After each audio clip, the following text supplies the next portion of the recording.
Thanks to the organizers for organizing this talk, and thanks to all of you who have taken the trouble to come. The red one, okay. And thanks to all of you who have taken the trouble to come. We have 15 minutes, and I was wondering for many days what to say. So I will take these roots as a metaphor for our culture, tradition, etc., and wings as a metaphor for innovations. Because we are in a business school and innovation is very central to business. So today happens to be the National Youth Day, some of you might be aware, and it is held in honor of a very great and young Indian. And I will start with a couple of innovative things based on our Indian roots that he mentioned, and build on that and make it a little more practical for today. So one of the things he said is that the old religion said, have faith in God, and the new religion says, have faith in yourself. So he was not rejecting the old tradition, but he's now inspiring us to have faith in oneself. And the second sort of a thing that he said is that when we are thinking of doing something impactful in the world out there, he gave us a idea that is make people self-reliant. So he used the word, we need a man-making religion. That was the language in those days. I think he meant human-making religion. It includes men and women. So we work in the society so that we respect everybody and allow and help each other to become self-reliant. And I will start with today's subject, which is about roots and wings. So when we talk about innovation, the first question is that the world is full of innovation. So yesterday there was a very big event in Bangalore where some of the world's very best researchers got a famous science prize. It was reported in today's media also. So when you go there and listen to the speakers, you find absolutely fantastic innovations by young people mostly around the world. In fact, this time they made it for people below 40. So what do you learn from these innovations? The first thing that comes to mind is innovation for whom? For what purpose?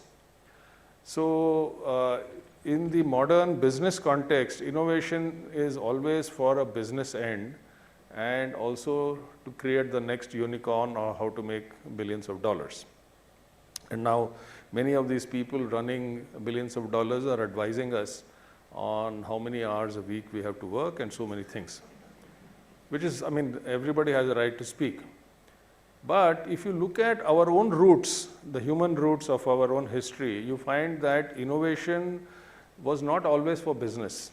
People invented the fire, people invented the wheel, people invented agriculture, people like Isaac Newton and Albert Einstein. It was the pure love of knowledge and curiosity, the search for truth. I don't know whether Einstein became the richest man in the world, but he is the greatest physicist that we have seen in recent times. So we have to ask a question that when we talk about wings, take it as flying high through innovative ideas, just for this particular 15 minutes, innovation for what? So the love of knowledge, love of truth, or even simple problem solving. Can we capture that? That is because at the root is a human need to know and to solve our day-to-day problems, which we are neglecting in trying to build the next unicorn or something. Not that we should not build unicorns. The second thing is, which is very important and it is falling through the cracks, is innovation by whom? Now you will be surprised to know yesterday in that science prize discussion, all the laureates who had won the prizes, they were from around the world, and they all happened to be either Indians or of Indian origin. You discover that nobody said that I did it. there was a huge team behind. So this whole debate of competition versus cooperation. So each and every one of them said that I couldn't have done it but for, lots of people I worked with who helped me and so on and so forth. Of course, they thanked their parents and teachers and so on. So just recently we found that a young Indian won the world championship.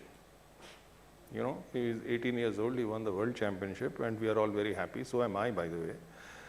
But if you look at it carefully, how many people had to work hard to make him succeed? His parents, his teachers, so many teachers over the years, all the people who organized the chess tournaments, literally thousands of people worked so that one person could become the world champion. So we have to rethink about this whole thing versus competition versus cooperation.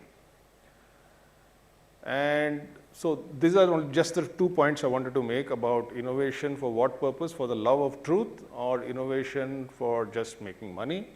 And the second is this innovation or success, is it purely based on competition, or is there a huge cooperative effort behind it? You can decide for yourself. So now let's come back to today. There are a few, with the wealth of innovation and other things going on around the world, there are a couple of things which are falling through the cracks. And I will mention them and try to apply these two ideas in solving them. So the first thing that is happening is that, for example, we have a huge issue of climate change. Everywhere, and people are leaving Delhi and going away in the winter, people who have crossed 70, 80 because they are afraid that they'll land up in the ICU and they may die, and young children are suffering. So climate change, global warming, all these things are happening. We work with farmers. We find that around the world there are 475 million farmers, of which 100 million live in India. Climate change has caused disaster for them, because you don't know when the rains will come, what will happen. There will be a flood or a drought, and the crops will be destroyed. And 100 million people means about 500 million people in their families are suffering because of climate change. How are we going to solve it? Is that lone hero, that cowboy, single-handedly going to solve this problem, or are we going to work together? And there is no other way of solving the problem of climate change except through cooperation. It's very boring for young people to hear about cooperation, but just a thought, think about it. Because I want to do and achieve and conquer the world and let everybody else go to hell. That's one way of doing it. The other one is that we have to cooperate. Recently, 2 days ago, the Pew Research came out with a report, and which said that 86% of the people around the world, they did 36 countries, 86% of the people around the world think that rising inequality is a huge problem.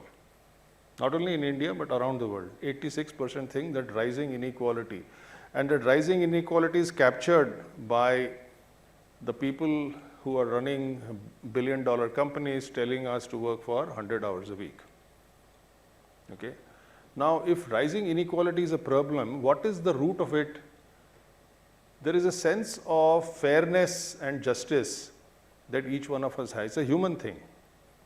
Yes, those people are smarter than me, but is he 10,000 times smarter than me? Should he be making 10,000? So there is some feeling in the mind that something out there is not wrong and is not okay, and that rising inequality is also leading to several other issues in the world, including certain kind of politics and so on and so forth. So the point really is that how are we going to solve this problem? Where are the innovations for this? Our innovations in the social field are required, because innovations not only in technology and science or in business, but innovations are required in how we deal with some of these things. Religious conflicts are going around the world. They're all falling through the cracks. Nobody is applying their innovation or their mind to think about how to solve these problems. So I'll close with just a small one thought on how we can try to do this. So we work with cooperatives. The reason being that we found that it's a very healthy way of doing several things that we mentioned, the problems that we mentioned. One is that social innovation has to be done cooperatively, it cannot be done individually. The rising inequality is addressed by the fact that in a cooperative, everybody gains equitably. It's not that one person becomes worth $500 billion and the entry level person there is earning some whatever, $50,000 per year or whatever it is that they earn in the US. It's not like that. In the cooperative, it is equitable and it is creating surplus. So three things come together there. One is this whole issue of climate change that I mentioned. Because of the cooperative, they have now dug thousands of water bodies which help in providing water for agriculture, which is one way of tackling the issue of water, which is an outcome of climate change, and planting trees. It has to be done cooperatively. All the agri-tech companies that we hear of, they are now flocking to this cooperative because they find a ready market. So agri-tech is there, agri-innovations are being implemented there because of the power of cooperation. And then there are lots of business innovations that we have to do to make sure that this cooperative runs profitably. So this is just an example that once we come together and work together for a higher cause or a mutually beneficial cause, then all the other things that we were worried about, they can be addressed. And so I will just close this thing with one thing back to business.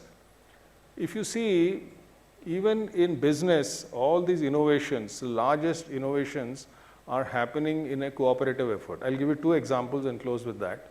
It's not only about social work and cooperatives. The Genome Project around the world, it was a not-for-profit thing, and it said that the entire intellectual capital is going to be in the public domain. It was funded by large governments around the world, and literally thousands, if not tens of thousands of people in various universities and research labs were working together on the Genome Project.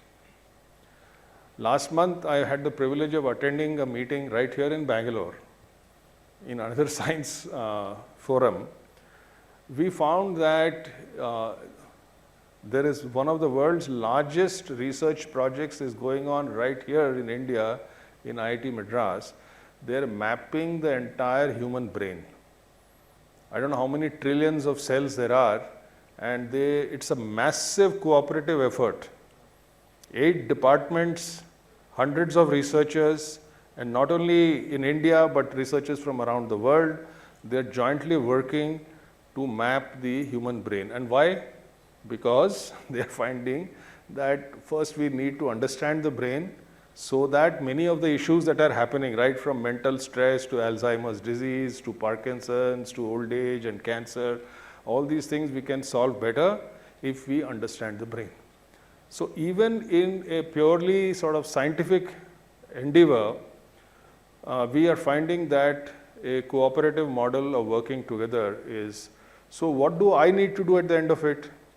I need to change my own way of thinking, that I am not John Wayne, I am not the cowboy who's going to single-handedly conquer the world and demonstrate to everybody that I am the hero.